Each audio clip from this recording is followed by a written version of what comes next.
incredibly rare books containing Native American portraits, the originals lost to history.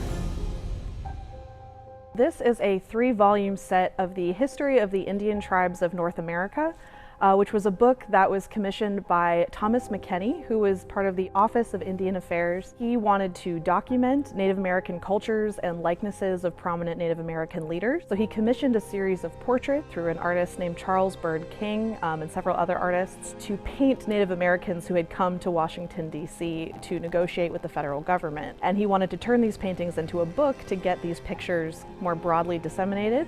So he created lithographs of the paintings, and he commissioned James Hall to write biographies of all of these different Native American leaders. These books are extremely rare and valuable because the paintings were stored at the Smithsonian. So if you've ever been to the Smithsonian Museum, you've seen the big castle building. The castle actually suffered a tragic fire in 1865, and the fire ended up destroying almost all of the original paintings of these Native Americans. So these books are the only surviving likenesses of these people. Because of the expense of the project, there were not that many copies eventually created. The state government of Kentucky was one of the original subscribers to the project. So in the back of the book, there is a list of every single person who kind of paid money into the project to create these books.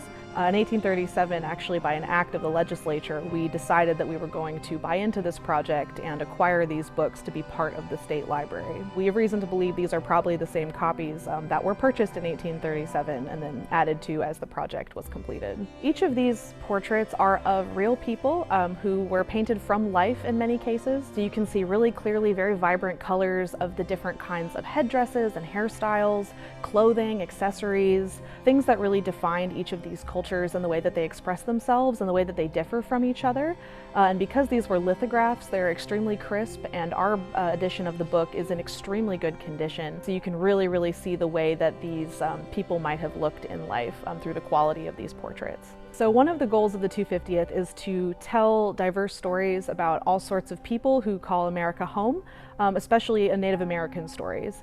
So Kentucky has had a long and storied history with its Native peoples, but we want to add vibrancy and color and nuance to those stories, and these books, through their paintings, through these beautiful depictions of all the various cultures, even if they never called Kentucky home, they still play into this story of Kentucky and its relationship to the Native peoples who lived here. For more information, visit us online at history.ky.gov. From the Kentucky History Center and Museums in downtown Frankfort, I'm Doug High.